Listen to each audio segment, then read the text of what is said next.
Bem-vindas ao Deixa Ela Falar, o podcast da Deixa Ela Treinar. Eu sou Fernanda Dias, fundadora da Deixa Ela Treinar, e aqui a gente fala sobre empoderamento feminino através do esporte.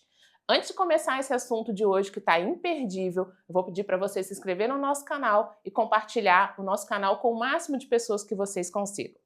Toda quarta-feira, às 19 horas, vai ter vídeo novo no YouTube, no Spotify e em outras plataformas de streaming e podcast. Hoje nós vamos falar de um tema muito importante, não só para atletas, mas para homens e mulheres praticantes de atividade física.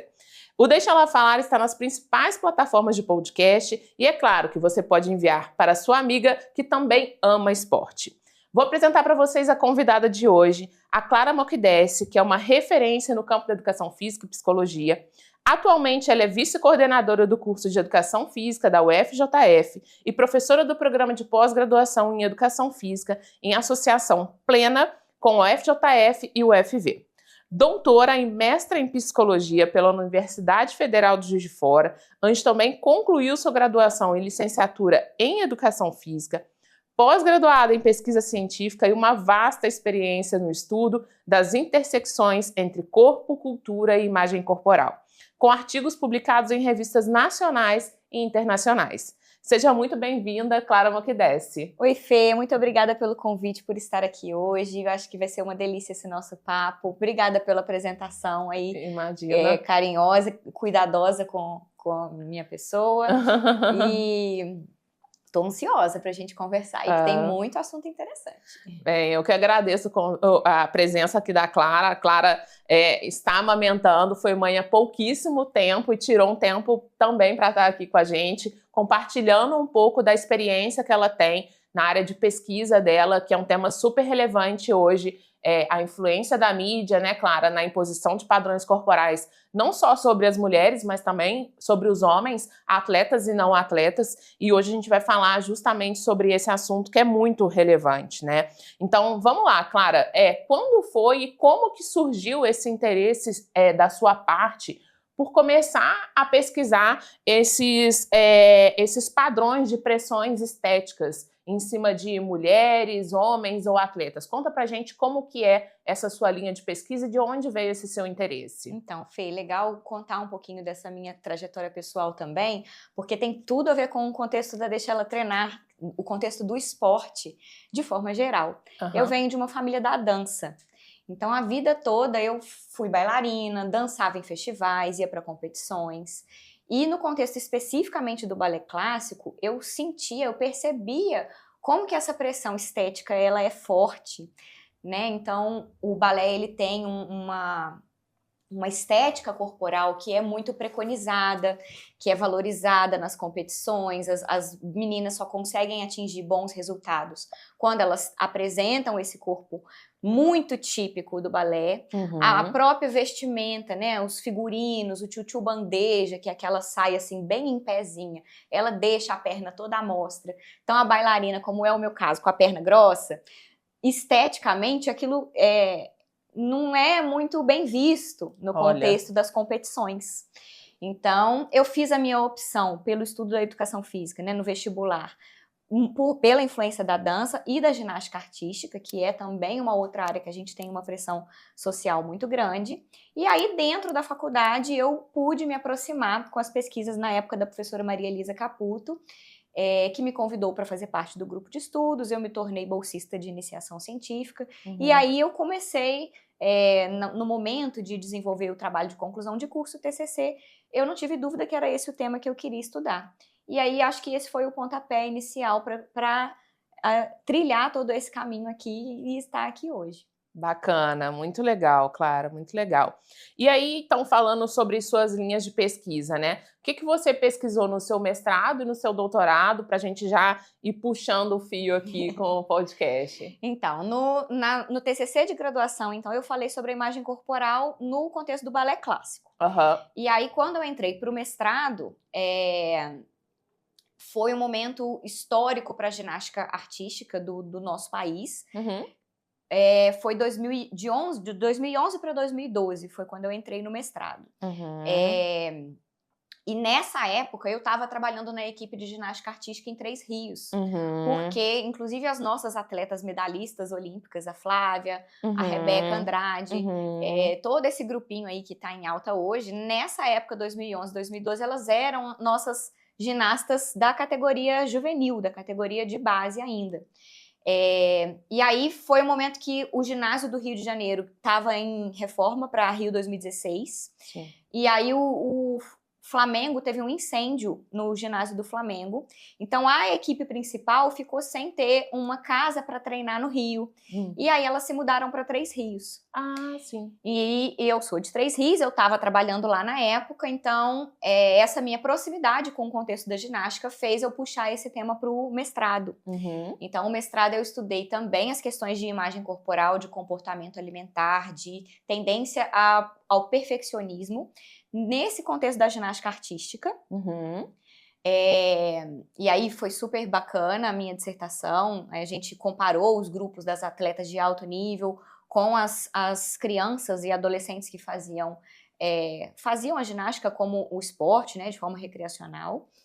E aí, no doutorado, eu ainda querendo continuar na mesma temática, mas tentando ampliar um pouco mais o leque, eu segui na linha da imagem corporal, mas puxando para crianças e adolescentes num contexto amplo, assim, sem focar muito em uma modalidade esportiva específica. Sei. Então, essa foi a trajetória, mais ou menos. Entendi. Falando, então, para esse lado do rendimento esportivo, né, e de atletas que você trabalhou, você vê alguma influência dessa pressão estética dos atletas sobre o rendimento esportivo deles, essa busca pela perfeição daquele estereótipo do atleta de cada modalidade, né, interferir no rendimento esportivo? Com toda certeza, Fê. E você apontou na sua pergunta, né, você apontou uma característica importantíssima.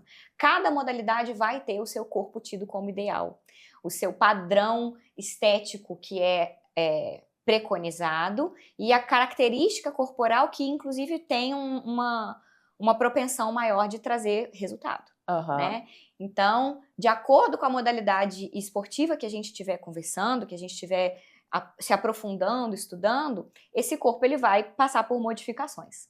Então, na ginástica artística, a gente vê que o corpo que é preconizado são de meninas de baixa estatura, mas com um desenvolvimento da musculatura extremamente forte e baixa gordura corporal. Então, o percentual de gordura tem que ser baixíssimo, mas o desenvolvimento muscular muito forte. Já na GR, na ginástica rítmica, esse padrão modifica. A gente tem as ginastas mais longilíneas, mais altas, mais magras, a musculatura não é tão forte, tão aparente assim. E a GR, ela tem o padrão de corpo muito próximo do balé clássico, que é aquilo que a gente estava conversando, que eu experimentei lá na minha infância, na minha adolescência. E aí a gente está falando, né, dessas modalidades, a ginástica, o balé, tanto a ginástica artística como a ginástica rítmica, são modalidades que a gente hoje considera na literatura como modalidades esportivas de característica estética, que tem essa preconização pela aparência física. A gente tem outras modalidades que não tem tanto essa exposição corporal. A natação também vai passar por isso, né? Porque o maiô, o corpo tá à mostra, um nado sincronizado, que hoje já se chama nado artístico. Também a mesma coisa, saltos ornamentais, são modalidades que o corpo tá em voga, né? Tá em evidência. A gente tem algumas modalidades esportivas, como é o caso de algumas lutas, que tem as estratificações por peso. Nossa. Então, essa cobrança do peso corporal, ela também vai estar presente nesse grupo de atletas, porque eles têm a pesagem antes da luta, a pesagem antes da competição, e aí tem que atingir a meta do peso. Isso é muito comum nas lutas. Talvez nas modalidades coletivas, essa pressão ela seja um pouco diminuída, né? Porque não tem uma preconização tão grande assim dessa aparência do corpo para o resultado nas modalidades coletivas. Então, handebol, futebol, basquete, vôlei, talvez isso seja diminuído. O vôlei de praia já é diferente, porque o vôlei de praia a gente tem o uniforme com essa evidência corporal de novo em alta. É isso mesmo. E, Clara, quando você começou a estudar essas modalidades, existe alguns estudos falando sobre transtornos alimentares nesses atletas que o corpo é levado em consideração na estética da apresentação, onde ele está mais em evidência? Sim, Fê, a gente tem bastante pesquisa desenvolvida sobre esse tema, tanto no contexto nacional e principalmente no contexto internacional também. A gente vê uma dificuldade muito grande desse grupo de atletas em conseguir se colocar nesse contexto e ter o suporte, eu acho que principalmente ter esse suporte psicológico da própria equipe. Porque muitas das vezes o treinador, o grupo, os dirigentes dos times, eles vão incentivar a performance, né? Eles querem o resultado, a gente quer chegar na Olimpíada e ter a medalha. É o que todo mundo quer, né? E às vezes essas questões emocionais, do comportamento, porque o comportamento alimentar, os transtornos alimentares, eles estão muito ligados com aquilo que vai passar na mente, no imaginário desses atletas. E não são todas as equipes que têm hoje um suporte de psicólogo do esporte, por exemplo, de um respaldo para que essas pessoas, para que esses atletas consigam lidar com todas essas pressões. Até porque esse tipo de estudo ele é muito recente, né, Clara? Os estudos de imagem corporal, eles começaram quando? O tema imagem corporal teve o seu boom das pesquisas nos anos 90, mas não voltado para o contexto esportivo, mais numa perspectiva clínica, né, de estudos de pacientes psiquiátricos, de pacientes com transtornos alimentares, de fato, anorexia, bulimia. Foi uma época em que o corpo ideal que estava sendo colocado na mídia, e a mídia daquela época, anos 90, era a mídia muito pautada na televisão. A gente não tinha a internet como uma ferramenta de midiática como a gente tem hoje. Naquela época, o corpo que a gente vislumbrava era aquele corpo das atrizes das novelas, né, das bailarinas dos programas de auditório. Sim. Então, esse era o corpo que estava aparecendo na tela, na televisão, e que as pessoas buscavam atingir isso como um padrão. Então, é nessa época que a gente tem o boom dos estudos de imagem corporal, anos 90. Em 2004, a gente chega a um ganho muito grande para essa área, que foi a abertura de uma revista científica exclusivamente para tratar desse assunto. A gente tem hoje a revista Body Image, que foi fundada em 2004. Então, se você quer saber um pouco mais sobre imagem corporal, a gente tem hoje a nossa fonte primária para buscar, são os artigos que estão sendo publicados nessa revista.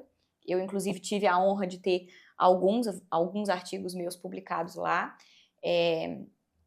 E aí, de 2004 para cá, a gente vê algumas modificações nesse padrão dos estudos, né? Estudos voltados para o desenvolvimento de instrumentos para a gente conseguir avaliar isso, para a gente conseguir entender de que forma que as pessoas estão pensando, estão se comportando em relação a isso. A gente vê estudos focados em populações específicas, como é o caso dos esportes, né, atletas, mas a gente também tem muitas pesquisas com populações de pessoas submetidas à cirurgia bariátrica,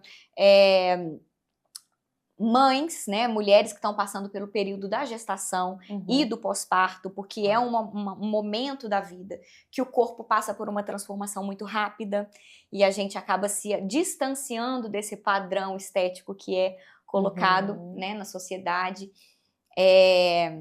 A gente vai ter outra linha de estudos para pessoas que passam por tratamentos médicos, né?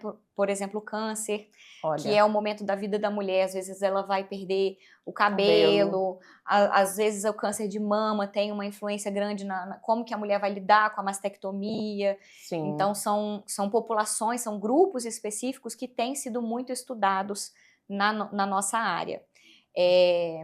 E aí a gente tem também, você falou no início na apresentação, né, sobre homens e mulheres, a gente tem no primeiro momento dos estudos um foco muito grande para as questões femininas, porque essa pressão corporal, ela iniciou, a gente começou a entender de que forma que isso acontece, especificamente no caso das mulheres, mas com o passar dos anos a gente já vê muitos estudos sendo desenvolvidos com homens também, e tentando vislumbrar quais são as diferenças? Como é que o homem se enxerga nesse contexto? Será que essa pressão ela é exercida para os homens? Ela é percebida da mesma forma como é para as mulheres? Quais são essas diferenças? O que o corpo feminino tem de ideal e como que é esse ideal para o corpo masculino?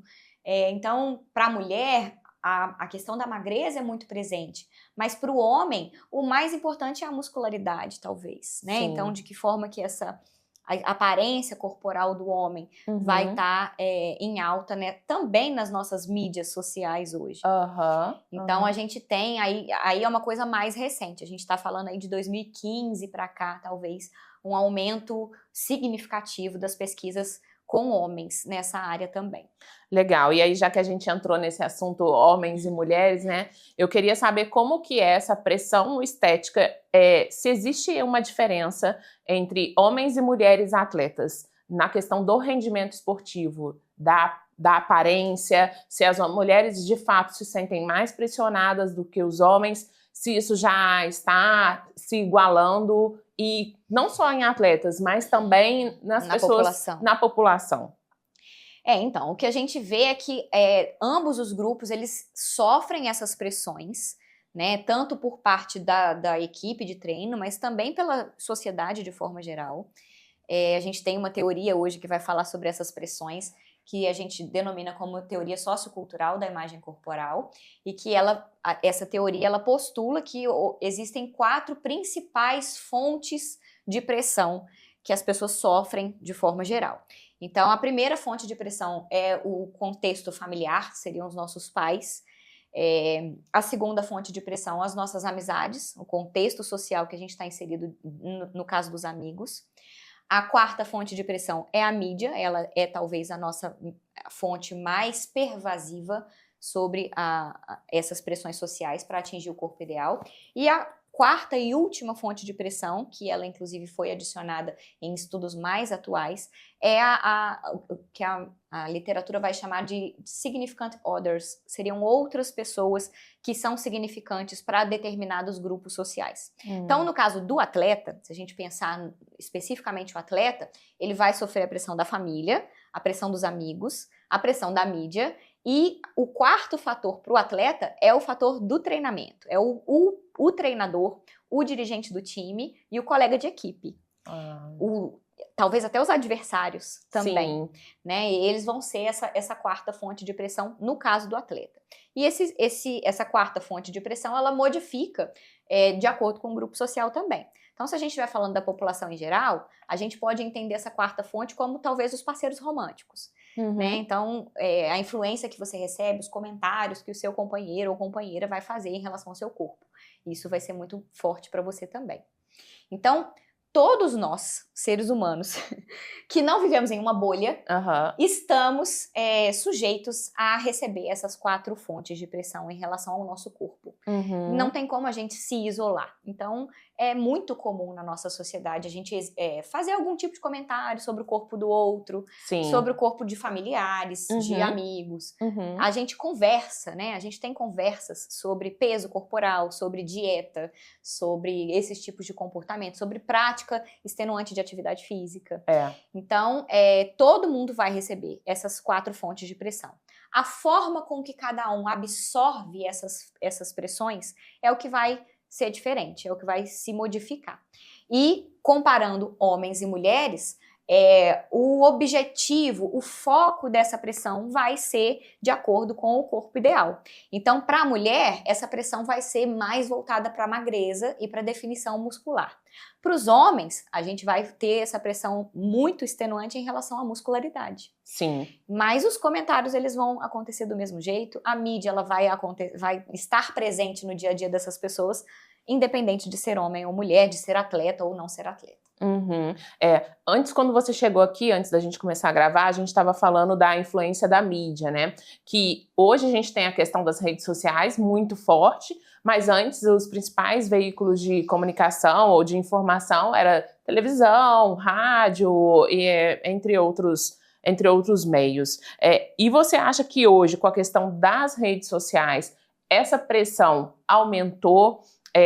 como que as pessoas hoje estão tendo como parâmetro o padrão corporal que antes tinha, né? Década de 90, 2000, 2010, 2020, cada momento muda um padrão de corpo. E eu queria saber como que você acha que as redes sociais vêm interferindo nessa pressão.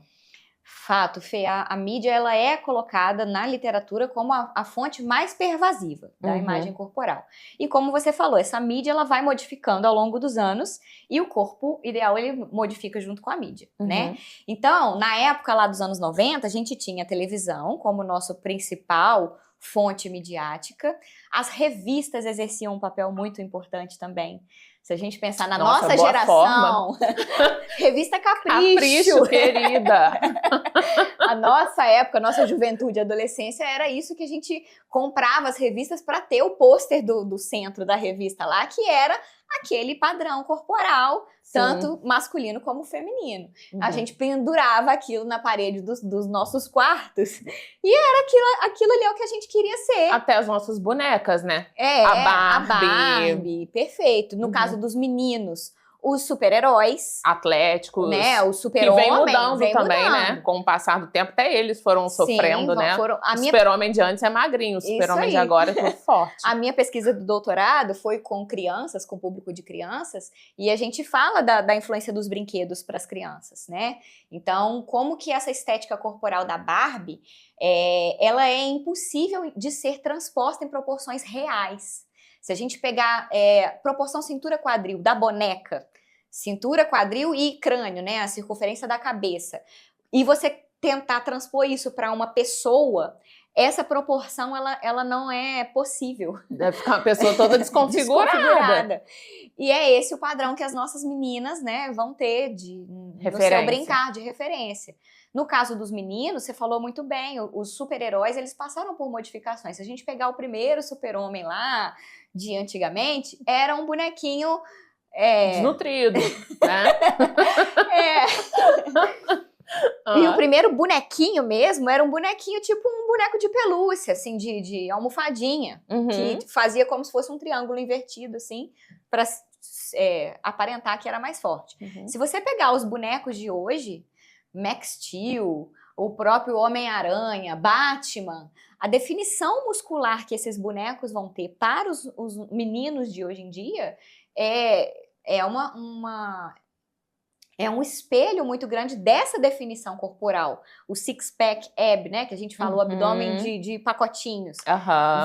O bonequinho vem lá direitinho, o bíceps, tríceps, toda a definição deltoide. Os suplementos que eles tomam devem ter melhorado bastante também, creatina. Exato. Tô brincando. E aí você acha que isso também é essa questão hoje, né, a gente falou de antigamente, né, que eram as revistas e tal, e hoje a gente tá falando de rede social. Isso, não chegamos na rede social. Como que vem a questão da rede social hoje, Clara? A gente tem mais recente falando agora, depois da pandemia, né, especificamente, um boom muito grande da influência da rede social na parte superior do corpo. Então, especialmente o rosto, né? Porque as selfies, quando a gente vai falar, quando a gente vai se colocar, quando a gente vai gravar um stories no Instagram, o que tá aparecendo ali é o seu rosto, o seu corpo tá escondido na tela, ele não tá tão em alta assim. Ele vai aparecer numa postagem ou outra que você vai fazer no feed do seu Instagram, de corpo inteiro, às vezes com roupa de banho, né? E aí o corpo tá em alta.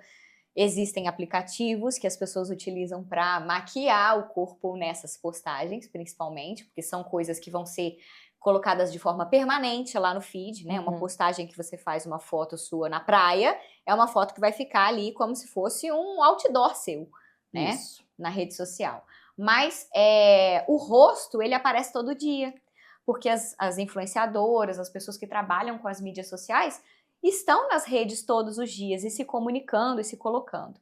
E aí a gente tem, nessa transição de pós-pandemia, um aumento exponencial do número de filtros do Instagram, filtros dessas redes sociais, que vão tentar aproximar o nosso rosto daquilo que a gente coloca como padrão. Então, são filtros que vão mascarar imperfeições da pele, que vão afinar a bochecha, que vão colocar a sensação de cílios, Nossa. já vão trazer a maquiagem quase que pronta, a cor do batom, a cor da bochecha, como se fosse o blush. E aí tem pessoas que estão tão habituadas ao uso desses filtros que não se reconhecem na hora de tirar uma foto sem o filtro. A pessoa só consegue aparecer, só consegue se ver, se colocar, se ela estiver usando o filtro no Instagram. Ela prefere tirar uma foto pela ferramenta do Instagram, do Stories, do que tirar uma foto na câmera normal do celular. Porque a câmera normal, muitas das vezes, não vai ter o filtro. Então, isso trouxe também um boom das harmonizações faciais. Sim. Né? Que é o momento que a gente está vendo hoje, da tentativa de aproximar esse ideal corporal, mais especificamente voltado para a face, para o rosto. Então, o nariz fino, a bochecha mais fina, dando a sensação de magreza. Sim. Porque como o corpo não está tão em alta, a sensação de magreza vai vir aqui no rosto. Se o seu rosto está muito redondo ou se o seu rosto está mais longilíneo. Olha, e você acha que isso também afeta os homens ou tem sido mais as mulheres? De forma geral, a população feminina, ela sempre é mais, sofre mais com essas questões. Sim, né? culturalmente falando. Mas os homens, sim, estão sujeitos a esse tipo de pressão da mesma forma como as mulheres. Os filtros, o uso de filtros na população masculina é um pouco diminuído em relação à mulher. Né? E tem outros filtros que são filtros próprios do homem. Tem filtro de colocar barba, de aumentar a largura, deixar o queixo mais quadrado. Olha, não sabia. Da mesma forma como tem para a mulher para afinar o rosto, tem alguns filtros que são direcionados à população masculina também. Mas a gente vê eles utilizarem menos desse tipo de recurso do que nós, né? Nós fazemos uso disso praticamente todos os dias. Voltando um pouquinho nessa questão do rosto estar mais em evidência, né? Eu estava até escutando um podcast também outro dia falando de que depois da pandemia a gente está muito mais de frente com a gente do que antes da pandemia. Seja fazendo reunião através de plataformas, seja, por exemplo, até mesmo consulta terapêutica, né? Na psicoterapia, às vezes você faz terapia online com psicólogo e a psicóloga, você está de frente para o seu celular, então justamente isso vem mudando, né? E por mais que essas chamadas de vídeo a gente coloque, né, a outra pessoa com a tela maior, a nossa imagem fica aparecendo na câmera ali pequenininho. Isso mesmo. E é muito comum a gente olhar, né? A gente vai chamar isso de checagem corporal ou checagem, nesse caso, facial, que é quando a pessoa ela quer conferir se tá tudo bem com a sua imagem. Olha, né? Eu preciso verificar se eu tô, como é que tá a minha imagem, se meu cabelo tá ok, se eu tô de batom ou se eu tô, como que tá aparecendo o meu corpo. Entendi. E deixa eu te perguntar, Clara, a gente sabe que hoje, para algumas pessoas, é muito importante a questão da aparência física, e eu queria entender como que isso pode, às vezes, afetar a saúde mental de um atleta ou mesmo de uma outra pessoa, de uma pessoa que sofre essa pressão, né? Se isso pode interferir na saúde mental de uma maneira geral. Eu vou lançar a mão de um exemplo aqui que também está em alta. A gente tem até série da Netflix sendo lançada agora, a segunda temporada, que é o fenômeno americano da Simone Biles, né, no contexto da ginástica. E o que aconteceu com a Simone foi um exemplo muito forte de como que essas influências elas vão ter uma repercussão direta na questão emocional desses atletas. Né? Para quem não conhece, a Simone Biles é uma atleta americana de ginástica artística, que ela é considerada um fenômeno para a modalidade, e ela chegou para as Olimpíadas de Tóquio em 2020, sendo colocada como a grande favorita da competição, de forma que a população toda estava esperando quantos ouros a Simone ia conquistar, e não se ela ia conquistar ou não. A pressão nela é que ela tinha condições, tinha total capacidade de conseguir 6 ouros em uma única edição de Jogos Olímpicos. Nossa. E aí o que aconteceu foi que a Simone teve uma condição psicológica que ela simplesmente travou, emocionalmente falando, e essa trava emocional repercutiu no corpo dela, ela fala isso, eu já assisti a primeira parte do documentário, a segunda parte tá para sair agora, que é sobre o retorno agora nos Jogos de Paris, né? Porque ela voltou para as competições de novo. Mas ela abandonou a competição de Tóquio no meio das Olimpíadas. Ela competiu a primeira e a segunda prova, e aí ela abandonou a competição. Ela não conseguiu dar continuidade a isso pela questão emocional.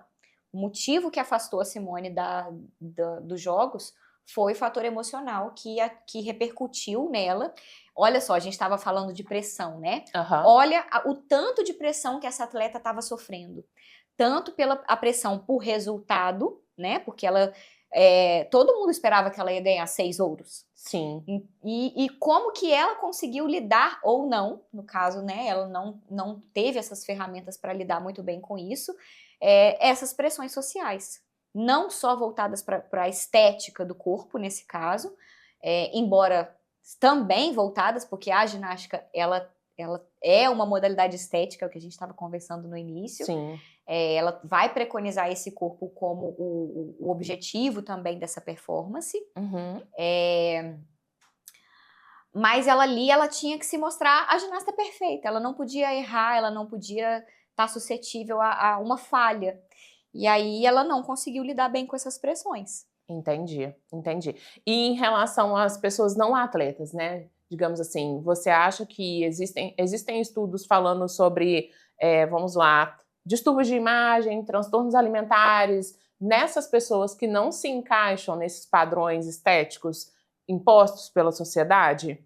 Sim, Fê, a população em geral, então vou tentar resgatar lá da minha fala anterior. Isso. A gente estava falando das 4 fontes de pressão, né? Isso. Que a gente sofre, todo mundo está sujeito a elas. A forma como cada pessoa vai lidar com essas fontes de pressão é o que vai determinar se a pessoa vai desenvolver um transtorno alimentar ou um transtorno psicológico ou não. Uhum. E aí, para a gente entender essa forma de lidar, a gente vai falar de 2 outros conceitos na literatura, que são a internalização, ou seja, o quanto que eu internalizo, o quanto que eu trago para dentro do meu próprio imaginário, né? Internalizar, trazer para dentro, trazer para o interno. Uhum. Isso que eu estou ouvindo de pressão, né? Isso que eu estou sujeito a passar dessa pressão corporal, o quanto que eu vou de fato acreditar nisso.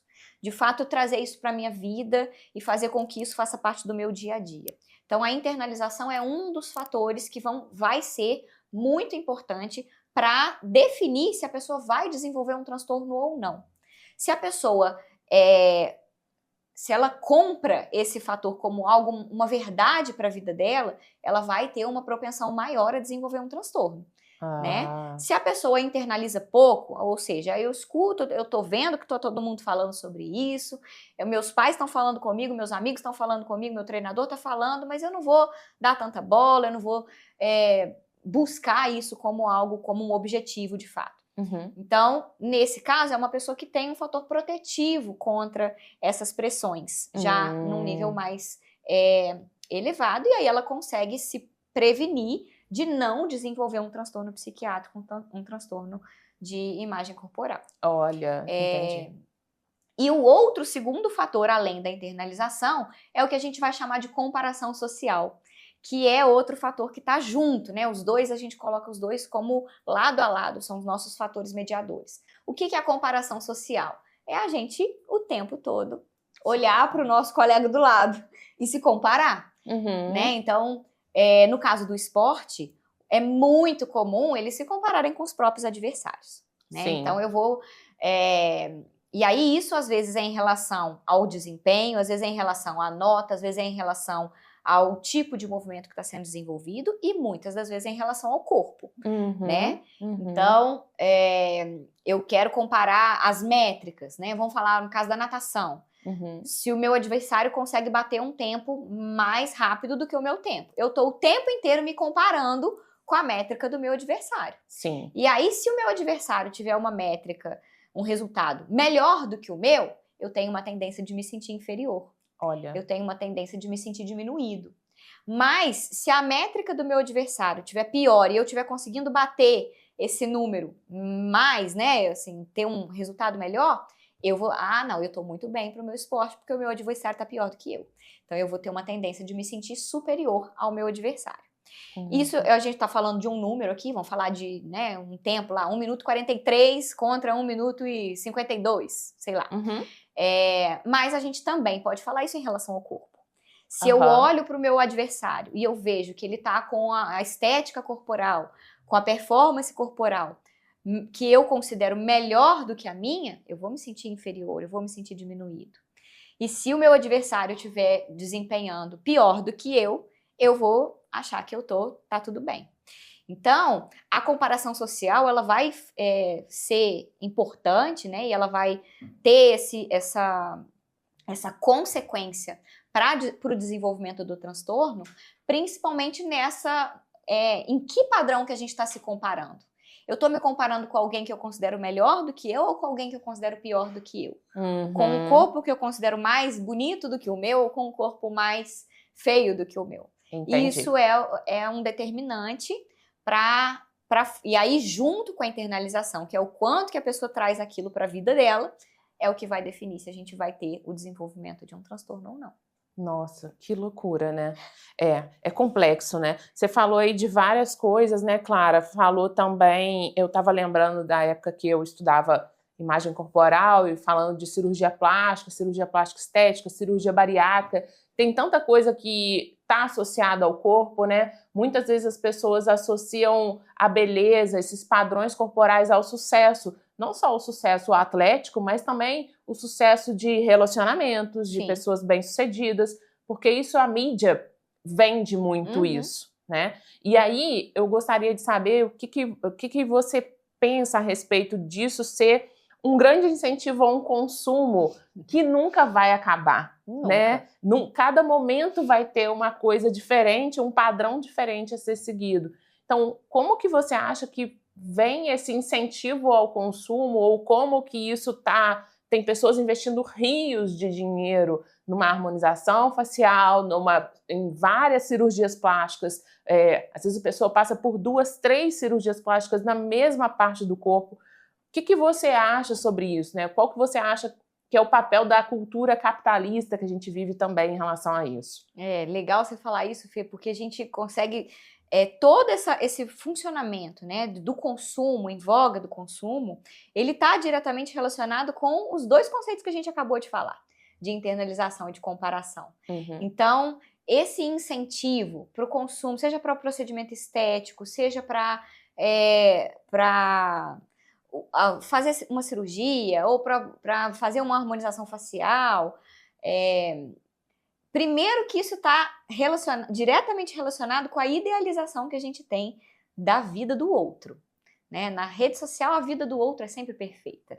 O corpo do outro é sempre perfeito. Sim. Né? O lado ruim dificilmente está na rede social. Dificilmente a pessoa vai lá, vai dar bom dia no stories do Instagram, se ela tiver num mau dia, se ela estiver chorando, se ela estiver passando por dificuldade de relacionamento, se ela tiver... enfim, nesses dias que a gente está tendo um dia ruim, a gente não vai aparecer, a gente vai sumir da rede social.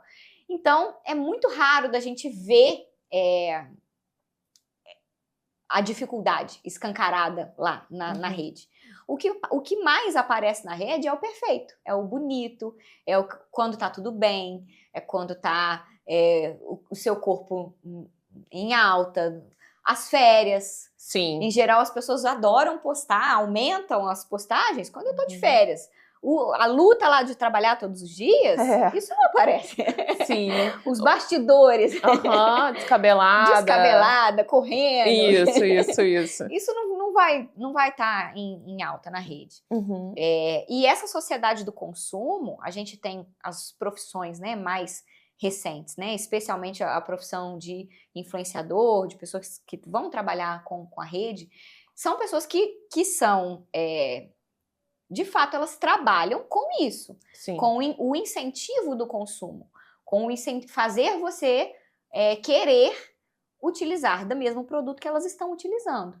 Então, de que forma que elas vão fazer isso? Elas vão fazer isso tentando induzir você a se comparar com elas, tentando induzir você a internalizar aquele padrão de vida delas.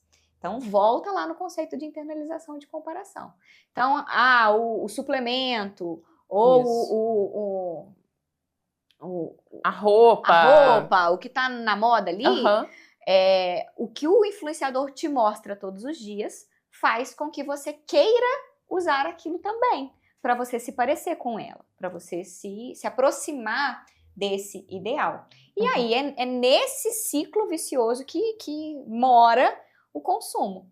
E a sociedade, ela é isso, né, gente? A gente tá sujeito a isso o tempo todo. O tempo todo. E não adianta a gente falar assim, vamos combater o consumo, vamos fazer com que isso pare.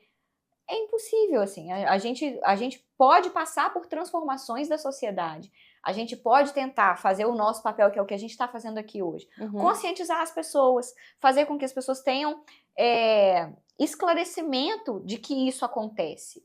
Para que quando eu ver um anúncio lá, que é passar para mim na minha rede social, que eu saiba de fato avaliar se aquilo é para mim ou não, se eu de fato tenho necessidade de adquirir aquele produto ou não. Sim. Então, o papel nosso seria de conscientização.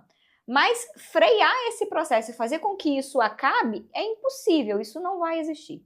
Uns vão ser mais influenciados e outros menos influenciados. Muito bom, muito bom. Claro, a gente está chegando no final, mas antes a gente vai fazer uma dinâmica aqui de bate-bola, papum. Manda uma pergunta, você responde, tá bom? Vamos lá. Se você pudesse transitar pelos tempos da história da humanidade, o que você faria para tentar eliminar a pressão estética da sociedade?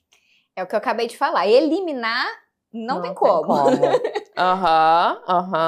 Tá, mas a gente vai conscientizar. Conscientizar as pessoas. Acho que essa é a palavra, é a conscientização. Muito legal, muito legal. Qual o maior absurdo que você já ouviu sobre os temas da sua pesquisa? Uma coisa que você viu, você falou assim, gente, não é possível. Não, pelo amor de Deus, eu estudei para ver isso. Talvez o maior absurdo seria a negação desses padrões. É aquelas pessoas que não acreditam que o padrão corporal existe, que o padrão estético existe. Isso é bobagem. Negócio de imagem corporal, isso daí, você tá estudando isso daí, não serve pra nada. Serve pra nada, né? Eu sei do que você tá falando. Tem a parte da educação física, que é a parte da performance, da biológica, né? Mas a gente não pode deixar de lado que a gente é um sujeito que faz parte de uma sociedade, de uma cultura. Então, graças a Deus que a gente tem os estudos de imagem corporal, né? Se você pudesse dar um conselho para a sua versão de 10 anos sobre corpo e autoestima, qual seria? Ou pelo menos quando você era bailarina e se importava com essa questão, né, de ter as pernas grossas em relação às outras bailarinas, o que você diria para você? Eu acho que eu diria só para eu ter calma que vai ficar tudo bem. Esse padrão, talvez, ele hoje não é tudo na minha vida, né? Talvez pelas escolhas que eu fiz, pela escolha acadêmica, por não seguir como uma atleta, por não ter mantido no esporte especificamente de alto rendimento. Então, foram questões que na época me afligiram muito, mas que hoje já passou, já foi. Entendi. Vai passar. Claro, a gente está então se aproximando do final. Tem alguma outra coisa que você acha interessante para a gente falar para o pessoal, para as mulheres, para os homens em relação ao que a gente está vivendo nos dias de hoje? Eu acho que as redes sociais, elas ajudam muito as pessoas a serem autênticas, né? A revelarem as suas identidades. A gente vê os movimentos de corpo livre, os nossos filhos estão vindo agora numa sociedade de muita autenticidade. Mas tem algum recado, alguma coisa que você gostaria de deixar para homens, mulheres, pessoas de todos os gêneros em relação à imagem corporal? Acho que essa seria a maior mensagem, né? Acredite em você mesmo, tente não se comparar tanto com as pessoas ao redor. É impossível a gente viver sem comparação, porque a comparação ela faz parte também do nosso mecanismo social. Mas tente acreditar que você é um ser único e que cada um tem o seu papel na nossa sociedade. Eu não preciso ser igual ao outro, eu não preciso tomar o lugar do outro, porque tem lugar para todo mundo nesse mundo. Isso mesmo. Clara, muito obrigada. Fiquei muito feliz de te rever. Tinha alguns anos que a gente não se via, né? Aí. Eu fiz mestrado lá no mesmo laboratório que a Clara, onde a gente se conheceu. Trabalhamos juntas em faculdade, né, Clara? Isso aí. E foi muito bom rever vocês. Igualmente. Pessoal, em breve o nosso episódio vai estar aí nas redes sociais. @Deixa Ela Treinar no Instagram, Deixa Ela Treinar no TikTok, YouTube, Spotify. Se você está escutando a gente também, assistindo a gente, deixe seu comentário, compartilha com o máximo de pessoas possíveis, que toda quarta-feira às 19 horas tem episódio novo.